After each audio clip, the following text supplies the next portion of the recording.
The purpose of this evening is to discuss this object, which has just come out, and what this object means, what it does, how it works, why it was done.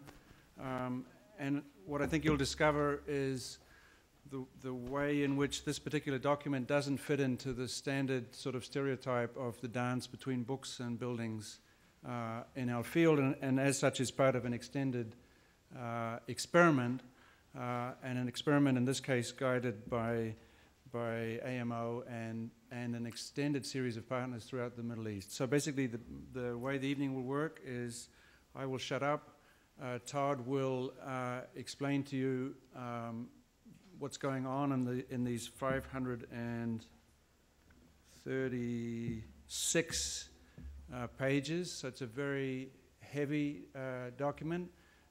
Just to say the obvious to you very quickly, of course, books generally take longer than buildings to make, and they're almost always heavier, and this is no exception. So we're going to move very fast and hard tonight, but almost the purpose here is to give you, as it were, a kind of a report on what this kind of work is about and why this kind of work is operating the way it might go, and in particular maybe to think about the kind of feedback loops that might emerge out of this kind of work and the ways in which perhaps new species of architect or other kinds of species might emerge, as it were, in the shadow of this kind of work. So firstly, Todd will explain the thinking behind this document and how it works, and Rem Koolhaas will also explain it from his perspective. Then we'll spend about half an hour discussing it, which would be largely between ourselves, and then there will be an appallingly short period in which we will simulate democracy, and you will ask questions which will be answered scathingly, but also with a certain degree of tenderness, because we understand that this is going to be always too short, and we would take your frustration at the end as a great compliment.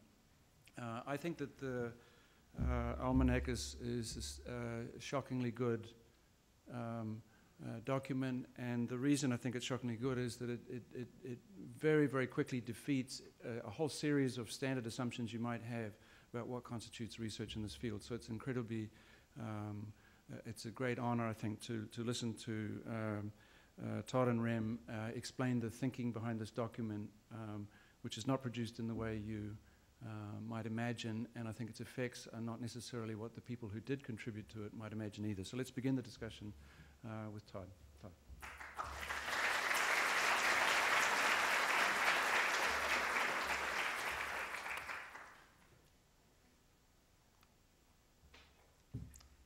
Hi, good evening. Is this working?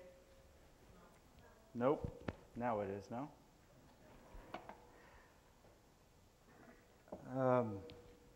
To start with, I guess first it's to be understood that Almanach is not a book, it's actually a project. It's a project we started in 2007 with a number of parties involved, one being OMA, AMO, another being a group called Pink Tank, which is a think tank operating in Dubai, and the third is Volume Magazine, which is in itself another group of people, including Volume Magazine, AMO, and of course Columbia University. We were interested in kind of pursuing further development of our ongoing research of the region in 2007, and we were thinking of doing something like an almanac. And we discovered actually that the word almanac presumably comes from the Arabic word almanach, meaning climate. It can also mean atmosphere or the feeling of a place. And so we quickly found, let's say, the name of our project. Almanac 2 Gulf Continued is the name of the book.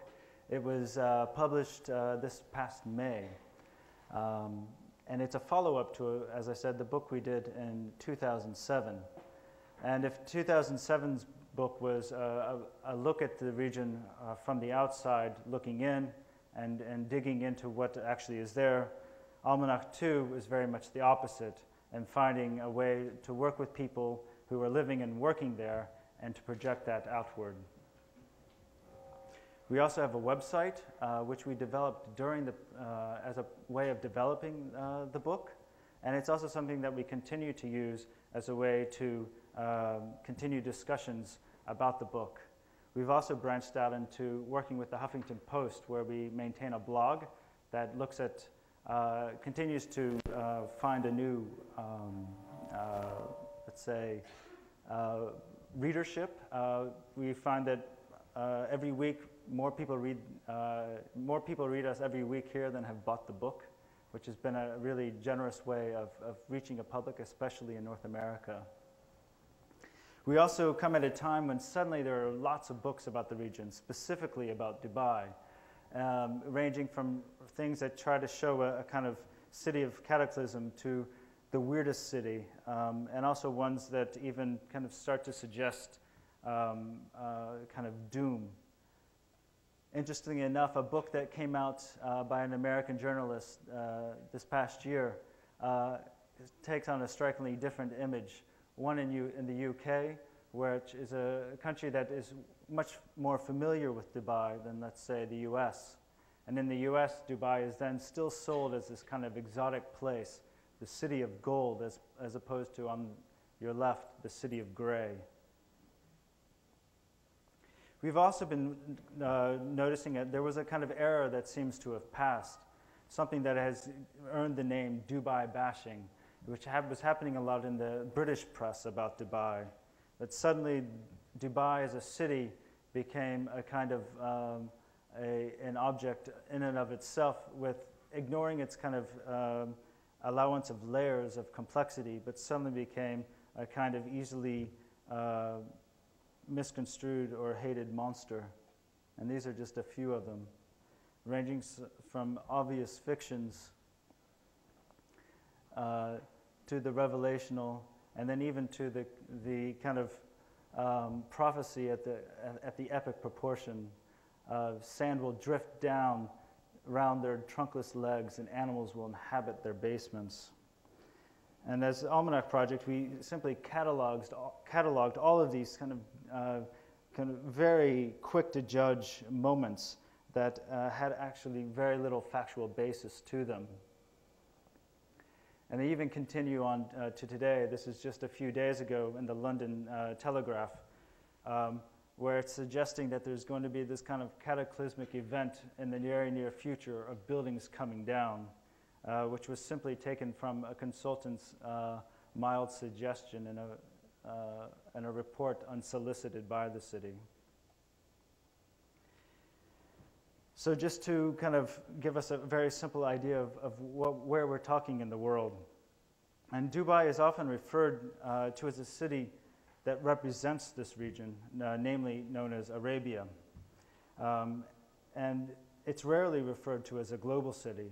And sometimes it's explicitly referred to as not a global city.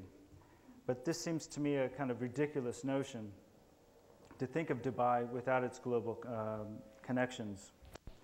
I think to start with, Dubai has been built by knowledge primarily from the outside, however limited or advanced.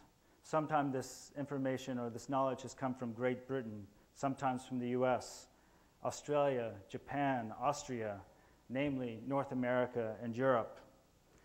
It has been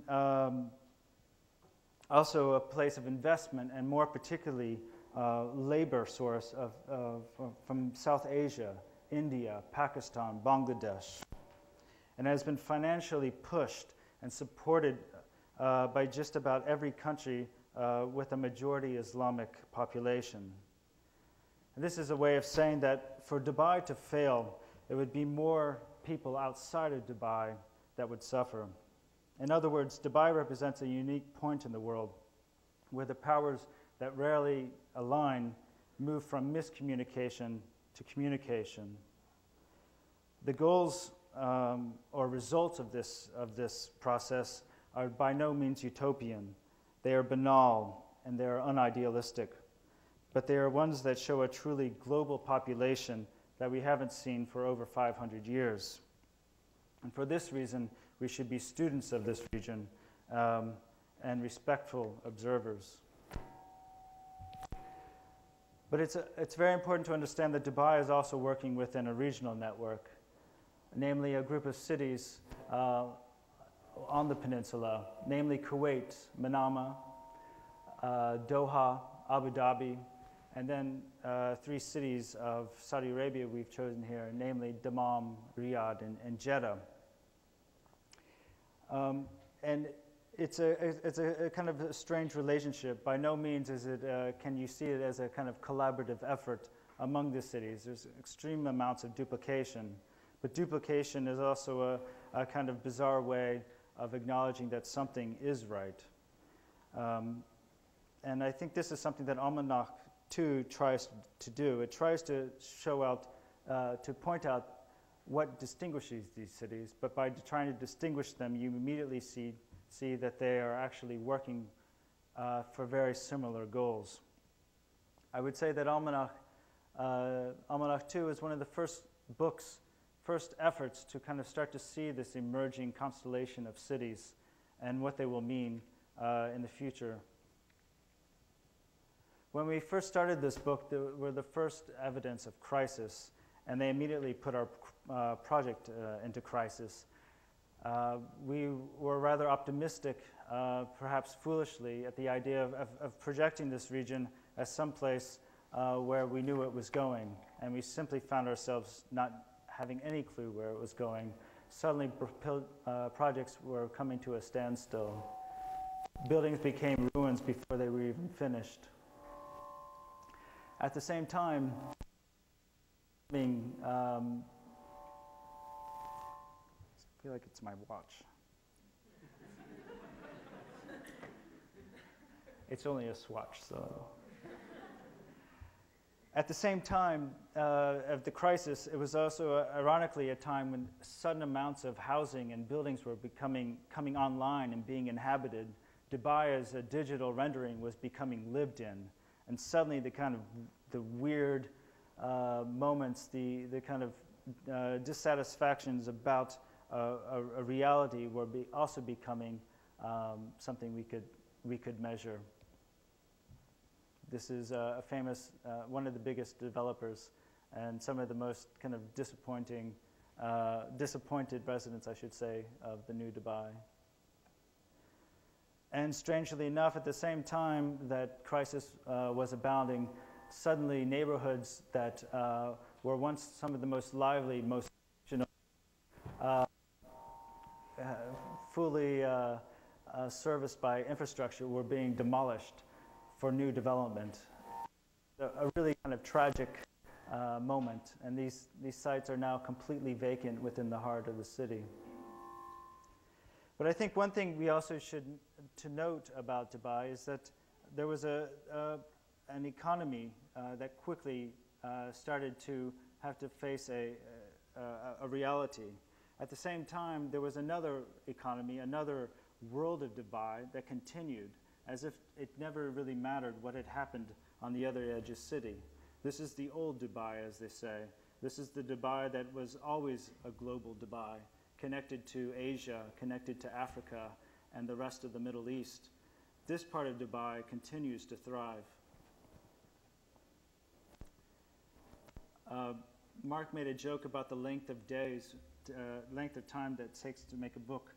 This is how many days it took to make this book. I think it's pretty fast, considering on the first day we had no idea what the book was going to be about. And with the point of crisis, we also started to take on a very serious effort to record the news and to try to map out, let's say, trends of what was happening.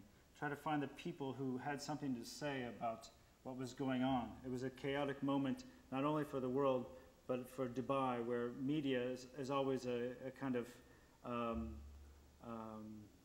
not just Dubai, but also the region, a kind of unpredictable source of information.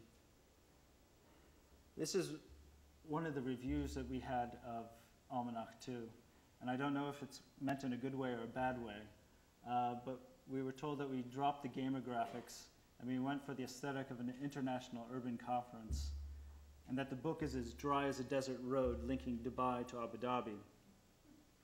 It's pretty dry road.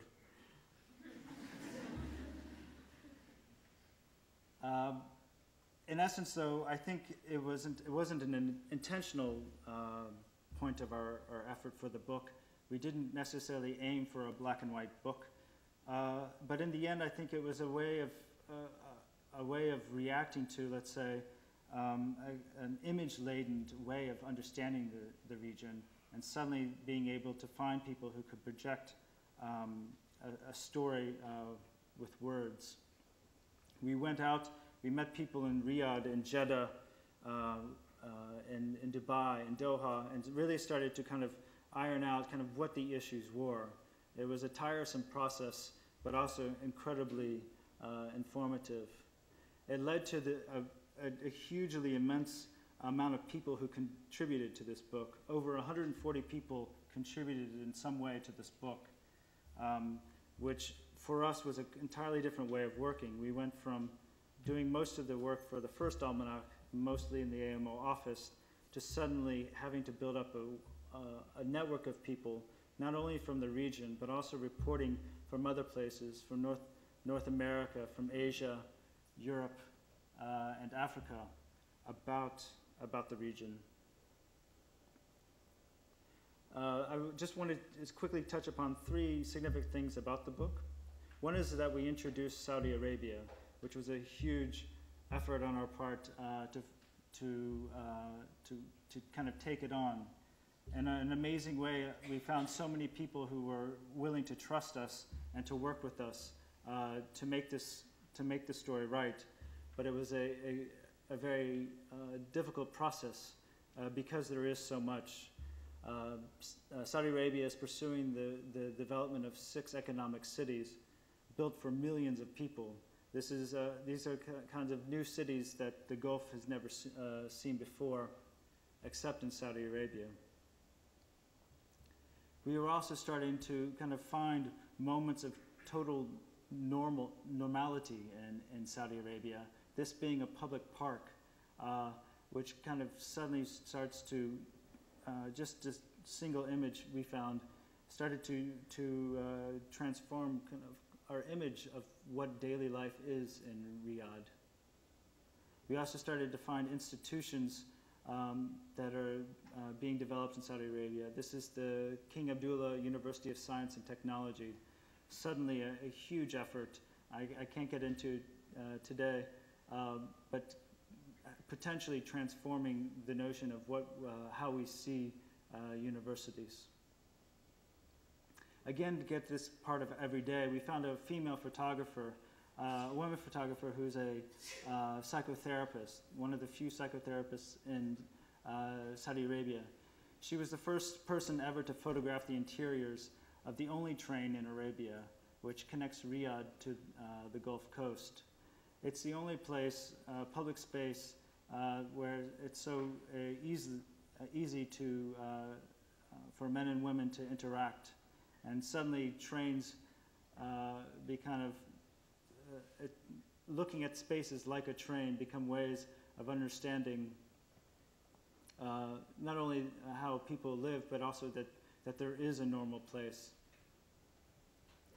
And instead of looking for ways of providing criticism about cities in Saudi, we look for people who are actually there, who are providing criticism not only toward the outside, but within the city. And this is a man in Jeddah, Ahmed Shugari, who has a popular TV show, and he's continuously kind of pressing social norms through his very brief and comedic TV shows. One of the other issues that we took on in the book was, again, with a topic that we addressed in Almanac 1, which is something that is often kind of the story that we hear most. That being, of course, the condition of laborers. Interestingly enough, this was in the news just this week about the Guggenheim promising in Abu Dhabi that they will commit to protecting the rights of migrant workers, as if it's so clear what the rights of migrant workers are in such a kind of complex international system. to even suggest that there is a way to measure that is ridiculous, while at the same time having to commend what they're suggesting here. In Almanach 1, we looked at where these men lived, and we were actually found that what's often called hidden Dubai is very much an exposed Dubai, a place where anyone can go and visit.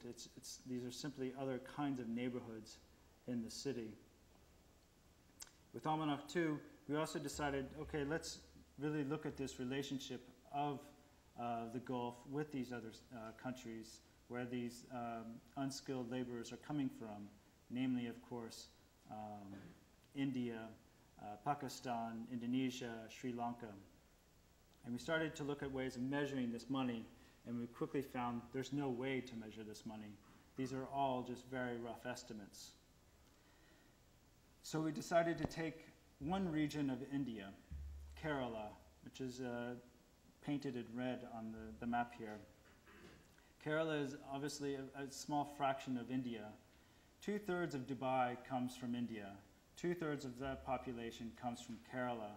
That means like roughly 1 in 6 people you come across in the UAE is from this little part of India.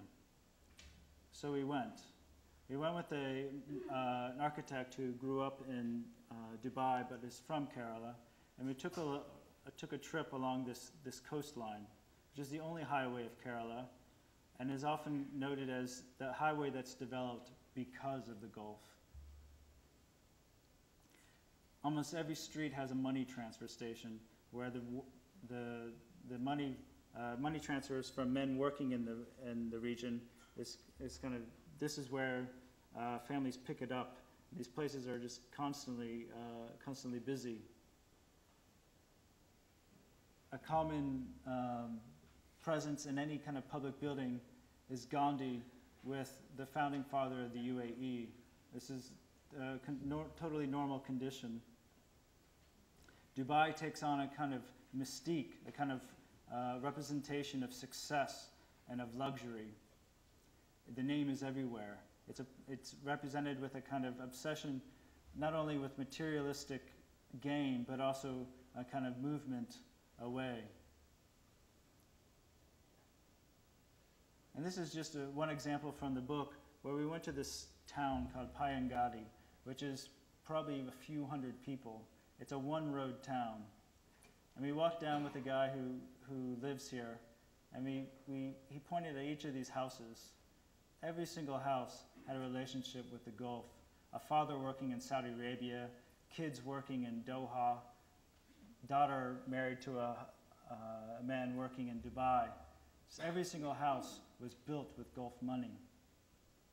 Houses like this are a dime a dozen in Kerala. This is the home of a doctor who, educated in Kerala, found his way into a successful career in Dubai. They have a name. They're called Gulf houses, and they range anywhere between these two kinds of houses. And we've shown quite a few of them in the book. So I think what we wanted to show with this kind of trip to Kerala is, while of course there are a lot of inequalities, a lot of terrible stories of what can happen, it's a much more complex story.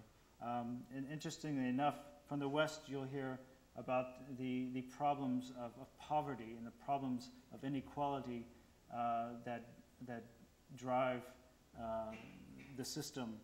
If you talk to people in India, the complaint is this connection to the Gulf is a kind of increase in materialism, a kind of addiction to an easy cash. Obviously there's a problem, but what that problem is it seems to have two different currents. The third topic that I just wanted to bring up is the notion of a united Gulf, one that is completely at this point, naive thing to suggest, but there is a GCC rail proposed. And a writer, Tabitha Decker, looked at the GCC rail, which will be connecting the different Gulf cities. We also started to see that this will potentially set up a linking not only among these cities, but into North Africa and the Middle East. And it starts to suggest a kind of return to something that hasn't been talked about for several decades, and that is the notion of infrastructure. Infrastructure, of course, Dubai was a big story for infrastructure this past year with the opening of the metro, a story that had its own kind of stories of trials and mistakes and warnings that it would never work, that all these different kinds of people would never sit in the same kind of train, that rich and poor could never sit together, that man, woman could never sit together. However, it quickly just becomes part of what Dubai is. And it's suddenly become a place that, the metro has suddenly become a place that has kind of adapted to Dubai, but also Dubai has adapted to it. And it becomes a kind of a public space for Dubai that it actually has never had.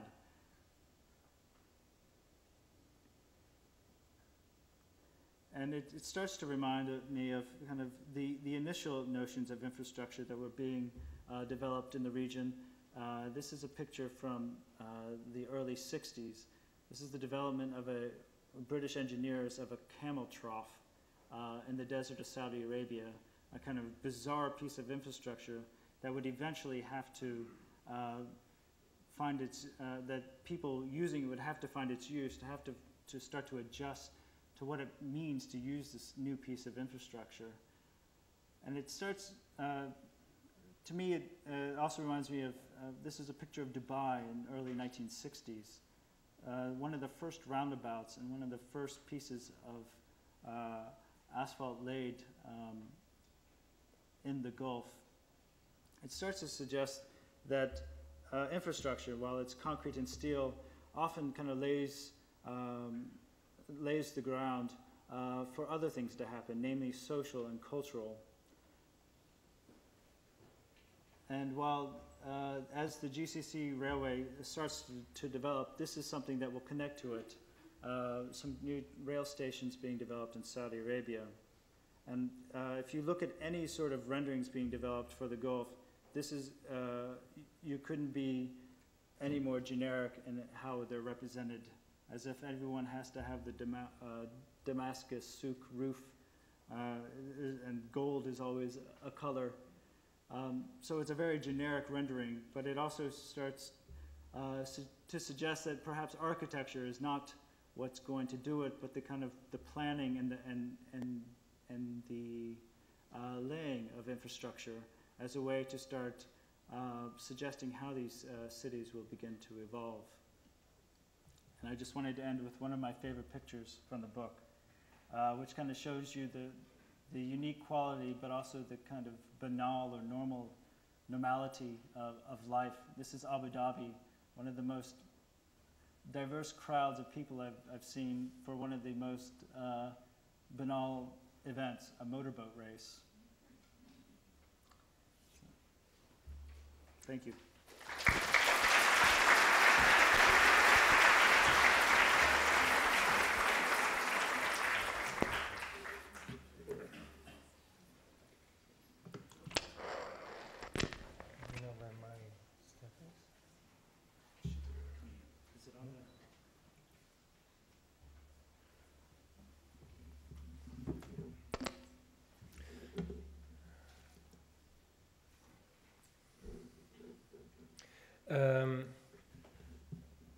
Essentially, I want to compliment Todd and explain to you why our office, or why I myself remain very obstinate in maintaining our engagement with the Gulf.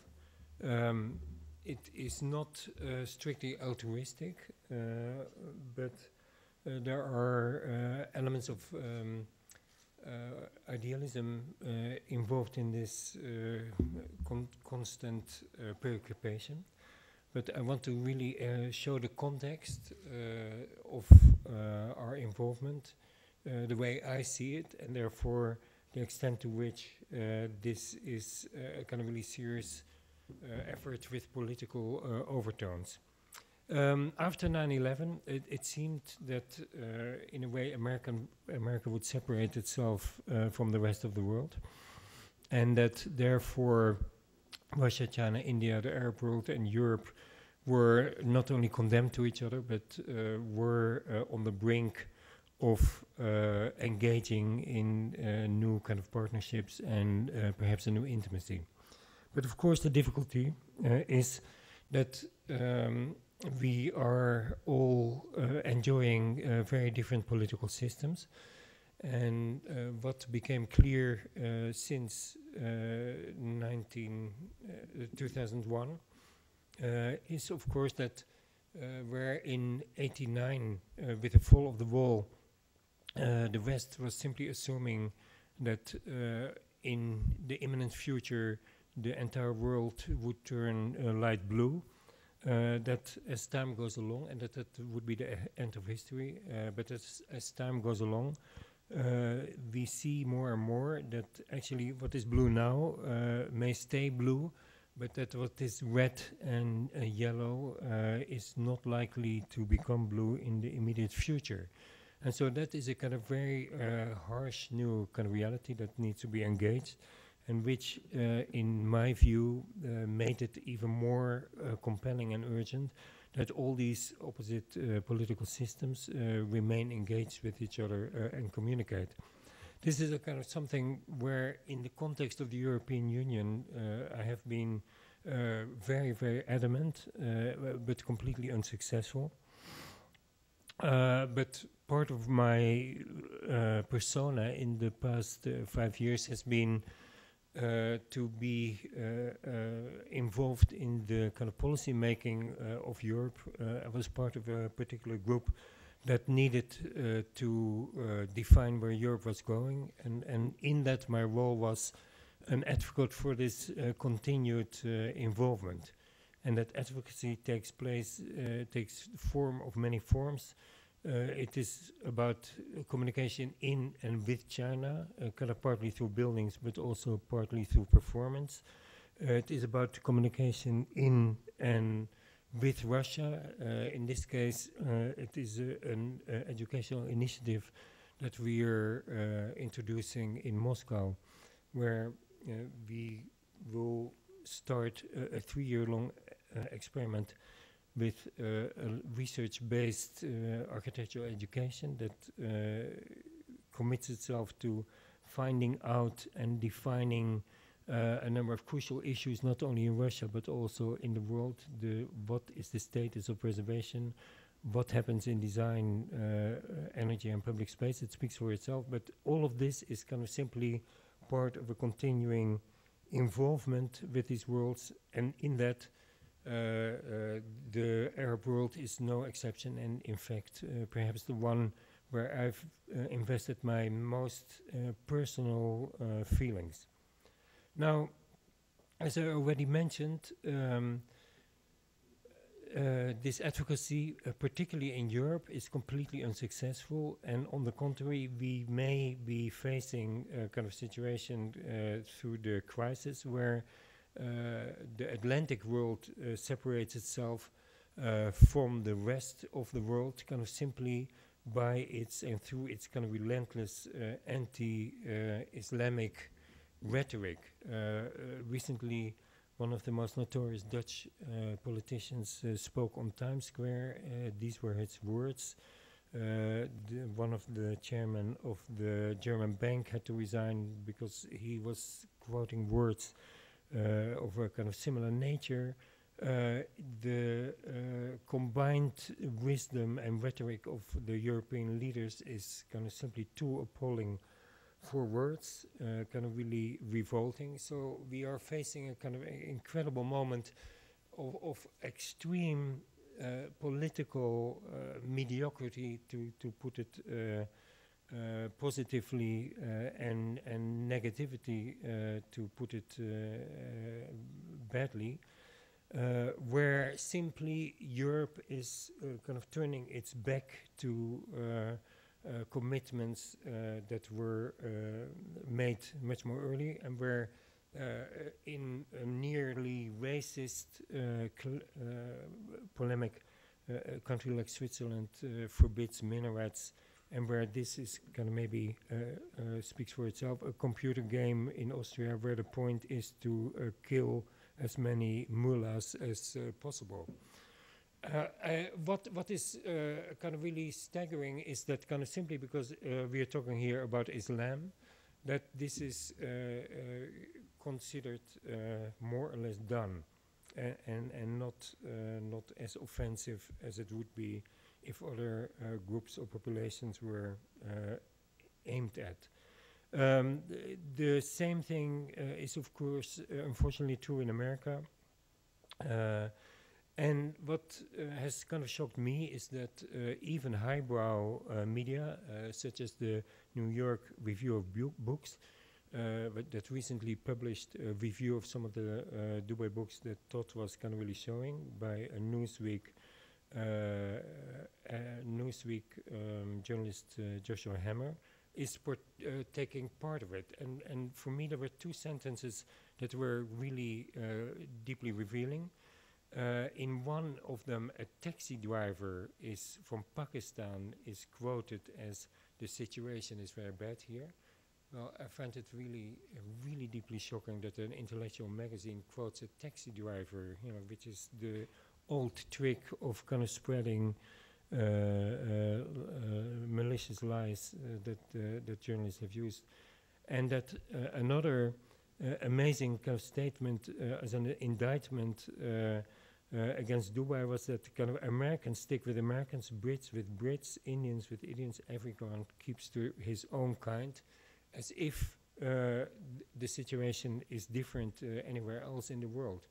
And actually, Todd was also showing that in trains, metros, and sports events, there is actually a mix that is more profound, if I may, if you look at an audience here, than than it is here. So this, in a way, insistence on communication is what is driving our commitment to still maintaining the interest in the Gulf, even though seemingly it is over.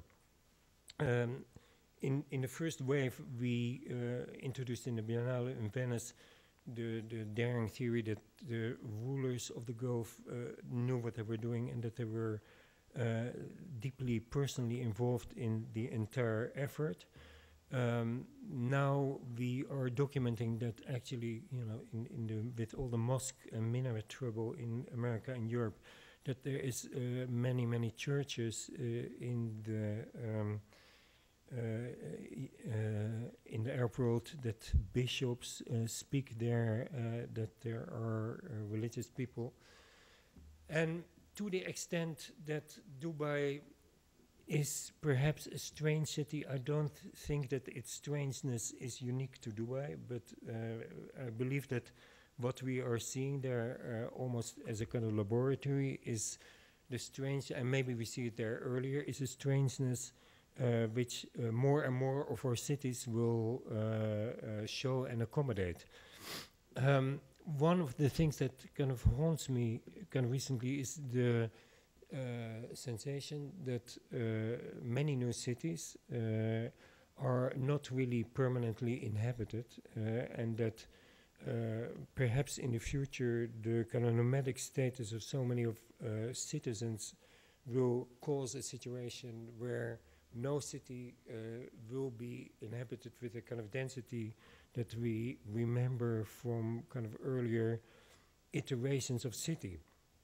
And in Dubai, if you want to kind of show for signs of inhabitation, you are kind of really hard pressed. So in the end, we decided to call inhabitation irregularity, and we're tracing points of irregularity, kind of tiny shift of an object on a balcony or a window or a curtain. So, but I think that this evacuation of the city and the simultaneous evacuation of the countryside will be one of the big themes of the next kind of decades, and Dubai is only an early example. Now, in the context of this commitment, we are committing ourselves to working as much as possible in this region on projects that are able to really capture the most, not so much extreme, but the most unique aspects of it. We started briefly in the initial kind of wave of euphoria. Dubai enabled us to kind of really address the issue of architecture's current addiction to shape and therefore its imminent irrelevance by kind of suggesting on this spot a building that would kind of break really radically and brutally with that tradition. The so-called Renaissance, a huge slab of white concrete, 200 by 300 meters. It would also rotate. That without Dubai and without the crisis that was visible and tangible in Dubai, we would never have been able to imagine it. And also it was for us a wake-up call, I would say, in terms of our own work and future direction. We are trying, it's not happening in Dubai, but kind of perhaps it will happen in Riyadh, and that we are kind of experimenting. This was the original facade, maybe it will change slightly or radically. Another kind of project that enabled us to find a kind of vernacular scale.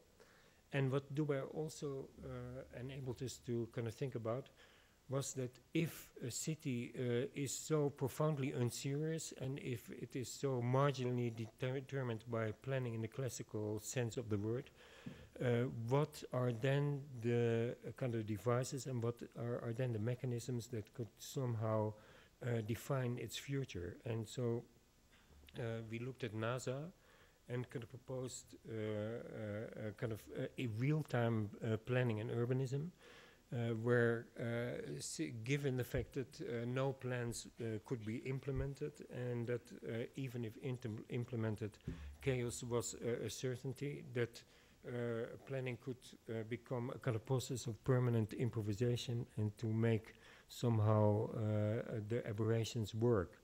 So that, again, was part of Dubai's richness. Dubai was the only environment, and is still the only environment, where we can do mass housing. We were asked to do mass housing, cheap housing. No one in 20 years would even dream to ask us to do a thing like that. In Dubai, it's happening.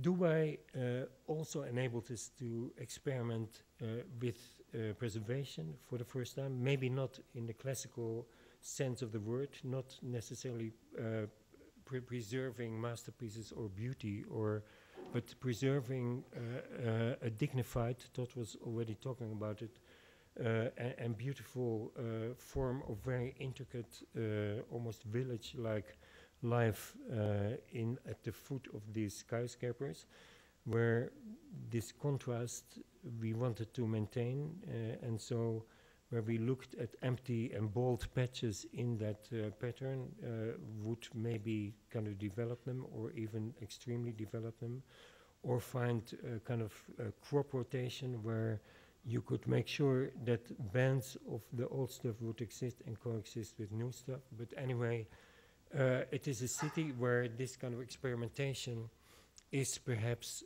possible and useful. I want to show maybe two other efforts that are maybe more typical of the current moment in the Arab world, where this drive for development is abating, and where therefore other issues and issues of how to keep what is there and how to think about preserving not only cities but actually the physical conditions of the city. And I want to talk about Libya. That's how far we go. In this map, everything which is yellow is connected to civilization, and everything which is red is disconnected. So this is Libya here. So a considerable part of it is disconnected from it, is desert. But even in the desert, of course, there are paths. In Libya, we are developing, first of all, observing. Todd has made a long journey through the entire desert, kind of documenting all the parts, but also all the phenomena there and all the fragilities that are being exposed to tourism and to invasion of foreigners. This is a kind of German methodology, a kind of autarkic truck that brings all the beer and wurst that is necessary for an autonomous existence in the desert, but that then wreaks havoc with the kind of beauty of places like this and does damage, even if superficially it's not really damage, but damage that will take literally centuries to undo. Similarly, there are kind of rocks and caves and caves art in these caves, among the oldest that mankind knows, but it's unprotected and therefore very fragile. So what we're kind of working on is 3 national parks. This is a proposal, and write scenarios in those kind of proposals, how these parks should be treated, where there is access and where there would be no access, the kind of lightness and sensitivity of using any of these parks, and a particular effort that in order to unlock them, we only use already existing infrastructure so that we are not contributing to further degradation. And these are our proposals that range from doing nothing to a desert station and to really nodes of a degree of tourism. So it's, as we formulated it, it's not tourism, but the tourist is turned into a traveler. And these are then kind of responsible tools to offer a traveler in return for kind of sensitivity to the landscape. I've done something which I thought would be impossible, to become part of a scientific committee to help to preserve the inheritance of Hassan Fatih, the Egyptian architect. His sustainable village is in dire trouble and needs to be kind of rescued. And finally, and this is kind of rush, we are working in Syria. These are archaeological sites in Syria, so a country of literally unimaginable richness. These are all the Roman sites.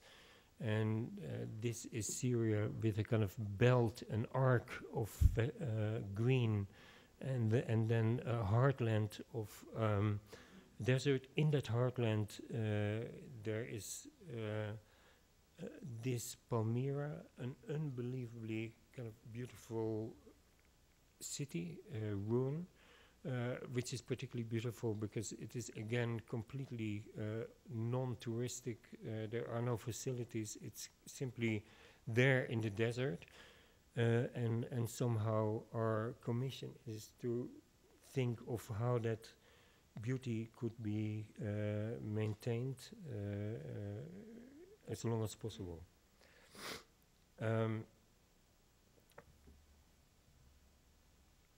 A further kind of thing that we are kind of trying to do there is to find ways in which the typical difference that you see here, and which is one of those kind of poisonous by-effects of preservation, is that it kind of radically changes the nature of what you wanted to preserve. This is a used space in Damascus, and this is a preserved space in Damascus. And of course our heart is always here, but as architects the moment we touch it or think about it or even look at it, it has a tendency to turn into this condition. So we are looking for ways of out of that dilemma, and we think we have found perhaps one of these places where kind of rather than do something exceptional, another kind of icon, another kind of redundant building, we found an abandoned structure that is there from dating from the 80s in the center of the city, kind of really, and in itself quite beautiful, that nobody knows what to do with. So we've basically asked whether we could take over this ruin and maybe and simply make our statement by slightly converting it and making that a contribution to the city. So this is kind of simply a breakneck place to journey to kind of simply explain in which political context we think this is an important engagement, and also to show how architecturally the effects of that engagement are one of a constant extension of our repertoire, simply by confronting us with situations that we could never imagine before. Thank you very much.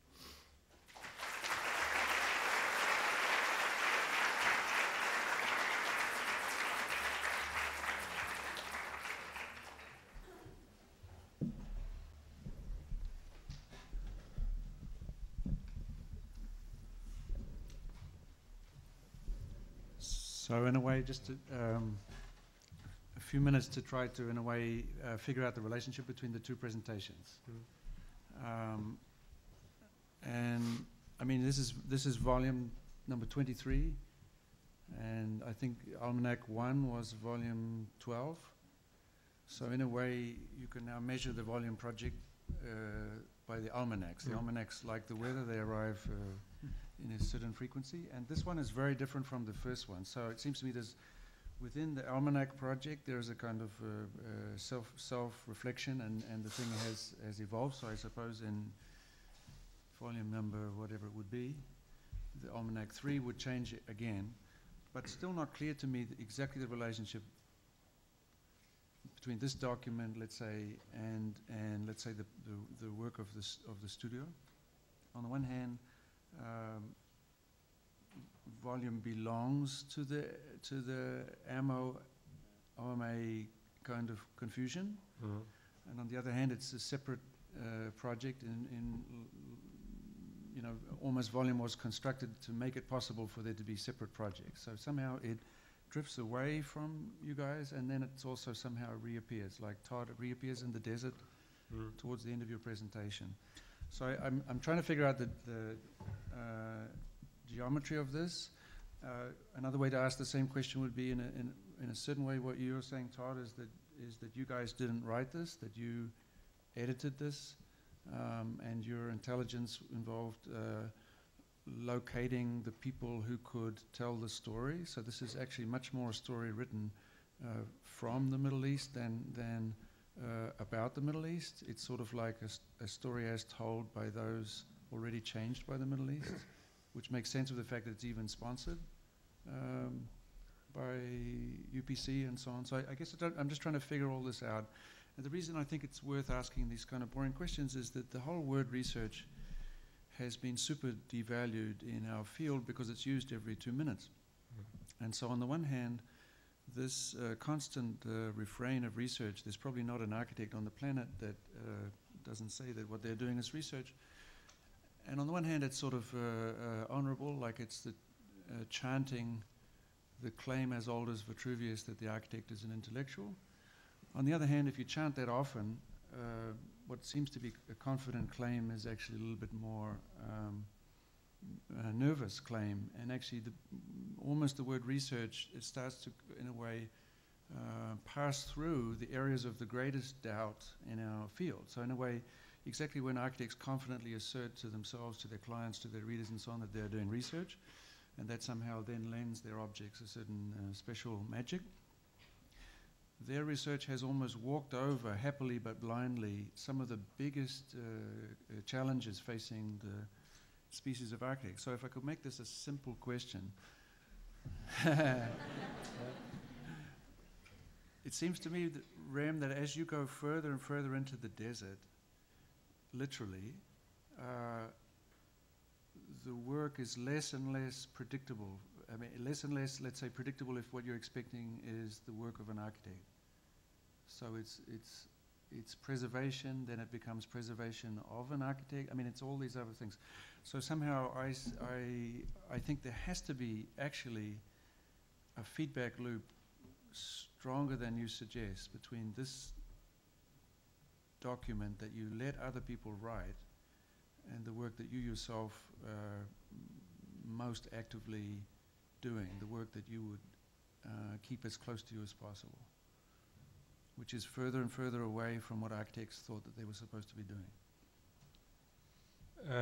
Well, I would like to say that, of course, my entire life I've pursued two things with almost kind of equal passion. One is producing books, and the second one is to produce architecture.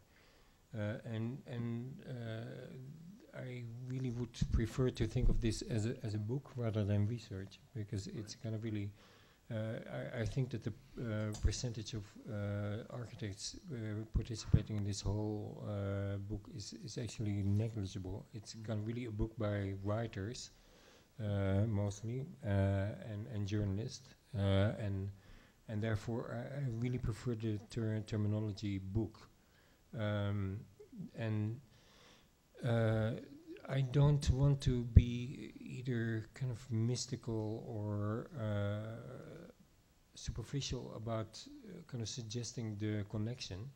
The connection is to simply be involved in the two experiences.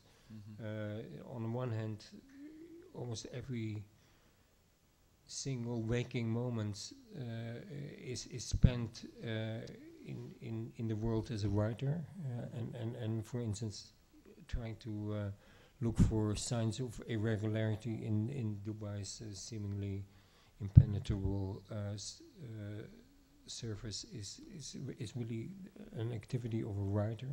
And if I look in the Swiss countryside and see that kind of villages there have the same kind of curious deadness, and that there too signs of irregularity are getting kind of less and less.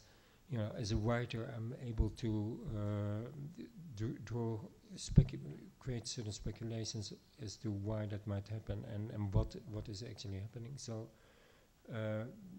all that part of thinking, I would say, is kind of really more the thinking of a journalist slash essay writer, rather than and maybe in certain cases somebody thinking in fictional terms of fiction, rather than the crude preparations for eventual architectural kind of efforts. What I try to show this evening is that nevertheless the same experience can kind of lead or fuel or give energy to particular architectural efforts. And where are you on that, Todd? I agree. Your job is safe. Todd doesn't work for us. But what do you think? I do agree. I think also one word that we often use at Volume is broadcasting. I think that came from Columbia. The notion of that it's not always about research, but it's about finding a way of extending an idea, of putting something on the table to discuss. And you know, the only time the word research came up in this project was research for the book, and it wasn't a project about, let's say, influencing design, but it's definitely a product that we were hoping would become let's say, a document to be discussed within a field of urbanism or architecture.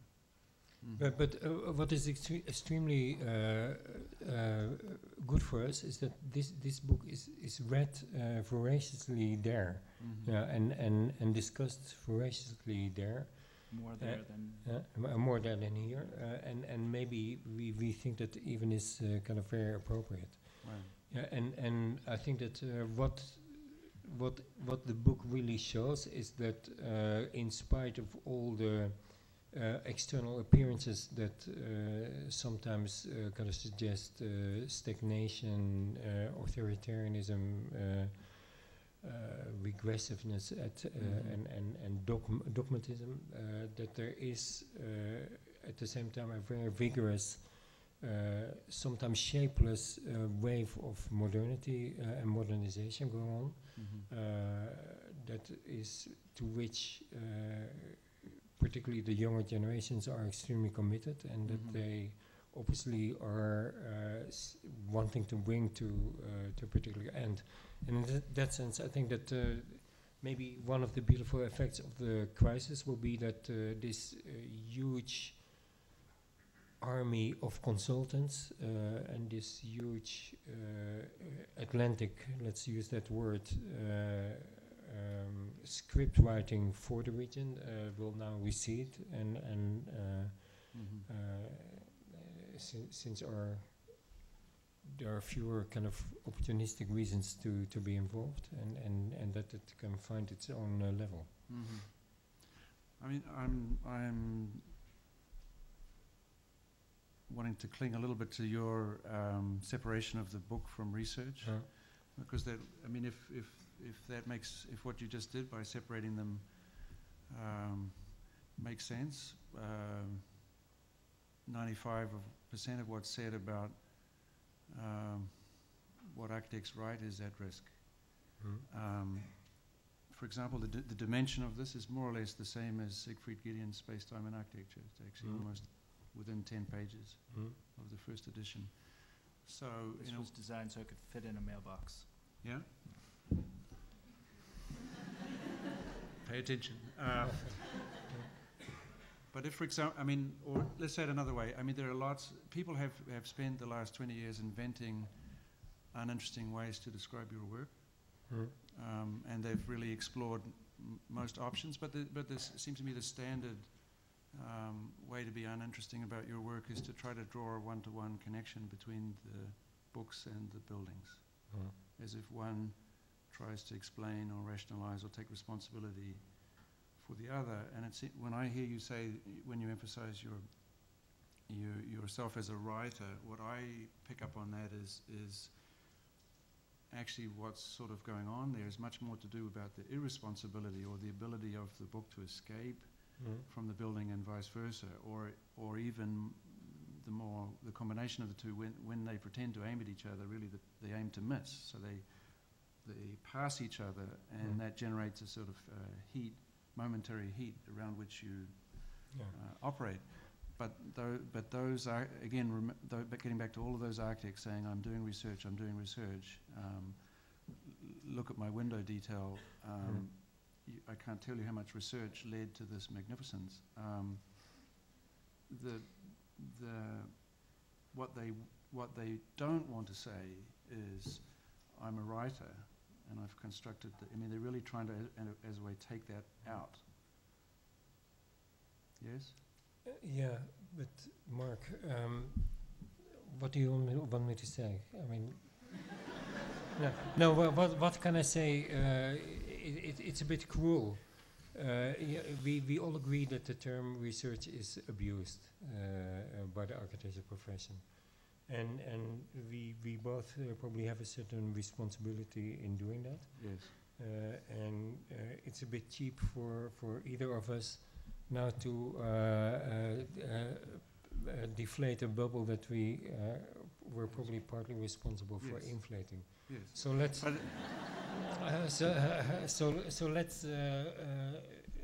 let's nature take its course and not artificially accelerate the process. Okay. But you know what you're very by producing books.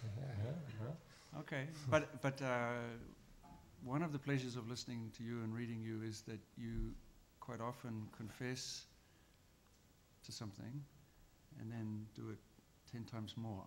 Like the confession even creates the space.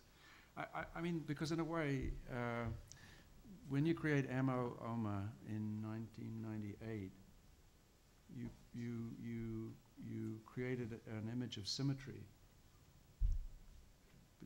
between the buildings and the books, between the research and the objects and so on.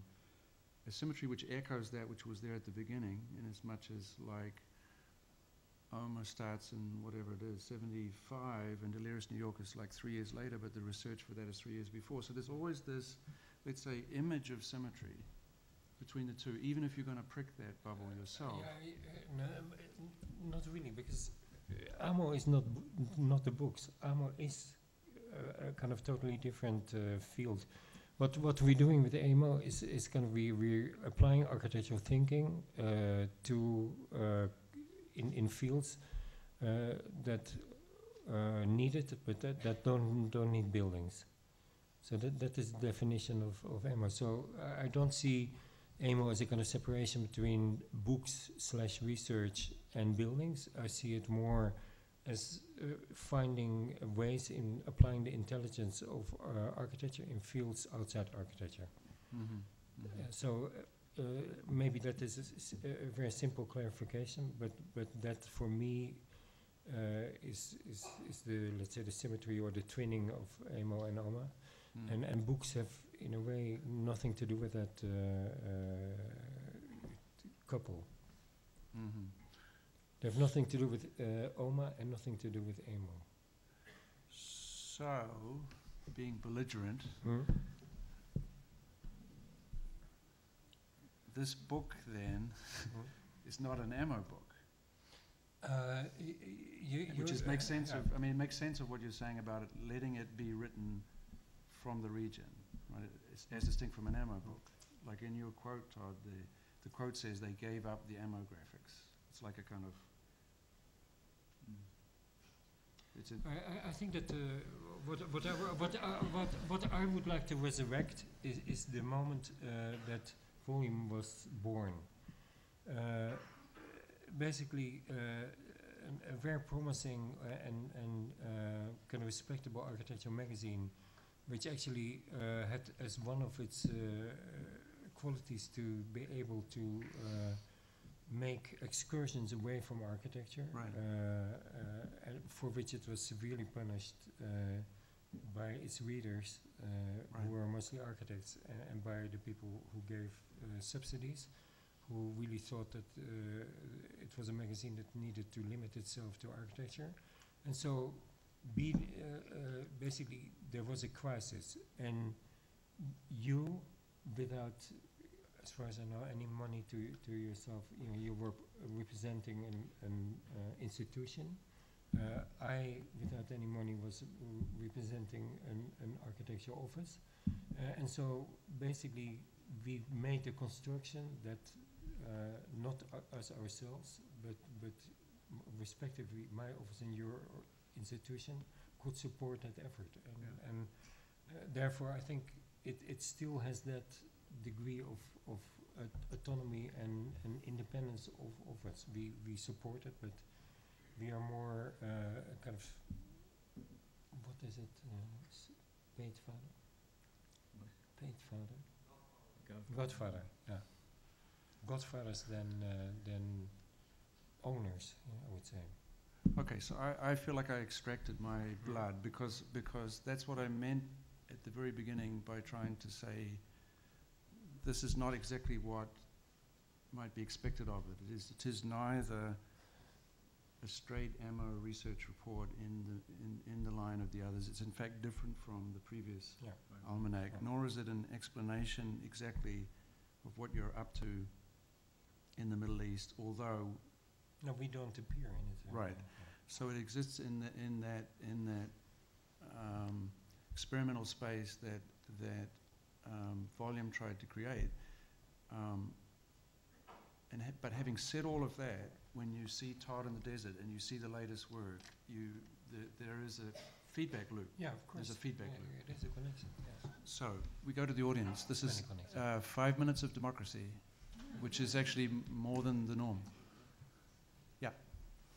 Todd, you mentioned the United States is currently going up in Abu Dhabi, Dubai, and Saudi Arabia, which a lot of it tends to be hermetic in nature, monolithic, and with a huge emphasis on clean energy. So of course you have Dubai, which is sort of a version of this being realized, and then Abu Dhabi. And I know at least one more that's sort of being visioned in Riyadh, but you mentioned there was 6. So I'm a little curious whether you see a correlation between these cities and sort of the gradual decline or depletion of oil, which is a lot of sort of like the major export in all of these cities, and what that ultimately means for these countries, and what happens, what would the export be essentially when the oil runs out? Is it sort of the ideas, is it the technology, or is it sort of the, you know, the ideas of the cities themselves? Saudi Arabia, first of all, is an entirely different story than, say, Abu Dhabi. Abu Dhabi had the ambition to explore some ideas of sustainability. I think those are all at risk at this point in time. I'll just focus on Saudi. There are these 6 economic cities, and the notion of these cities, the reason why they're on the table is these cities are proposed as solutions to problems, namely problems being one that oil will eventually run out, and that the money being earned through oil sales now needs to be invested into things that will produce new kinds of industries. The other reason why these cities are being built is that Saudi Arabia, unlike the rest of the Gulf, is experiencing a population boom.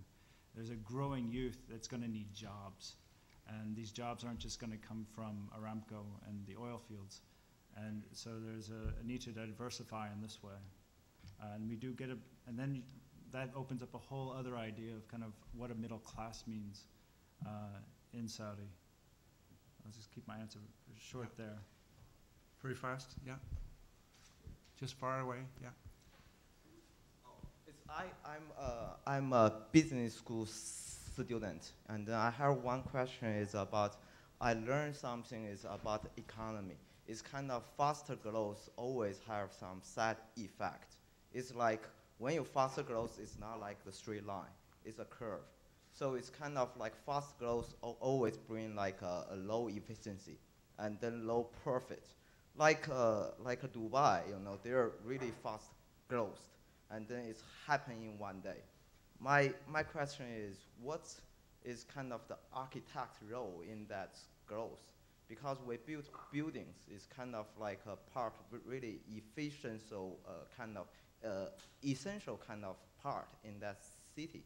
So it's we try to build more, or we try to build something really useful, or kind of like, you know, kind of like a city planning wise, how we can do this kind of like job better than, yeah, thanks.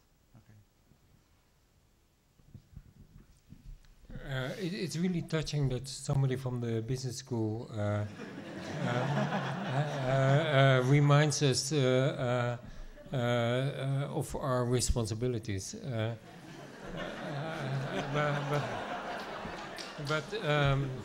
But I can tell you. So long ago, in 1980, architects worked for the public sector. But then the economy was liberated by an American president called Ronald Reagan, and he initiated a regime of the market economy. And with the market economy, architects started to work for the private sector, and therefore, from being servants of the people, they became service industry, and they did what started doing what the client or the developer wanted. And we are in that situation, and if you can help to put some explosive material at the foundation of the market economy in your profession, you're very welcome. Yeah? Okay, so one more. Somewhere like, this is a democracy, so it has to be one from the middle, one from the left, and one from the right. Nothing from over here?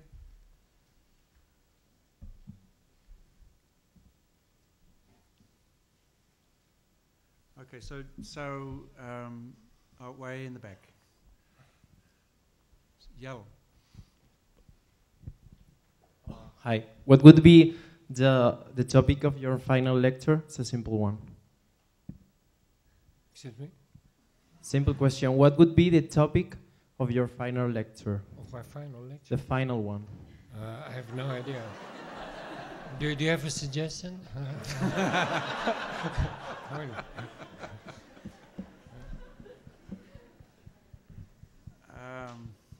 For the person who asked the question, we provide psychotherapy at reduced rates.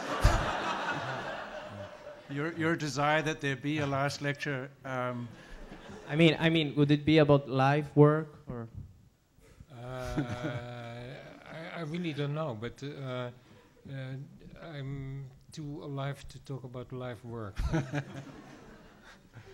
Anyway, just to thank everybody for coming and to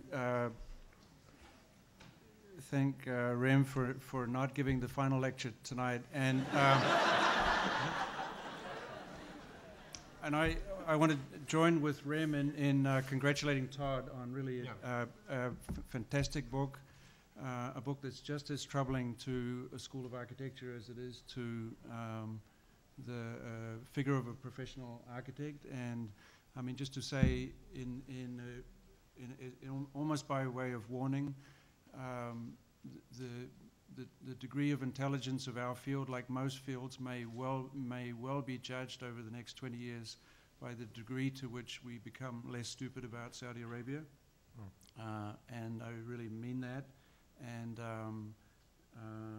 it's in a way something to be proud of, that from within the field of architecture there was very, very serious work done towards that end, and I think you guys did a magnificent job.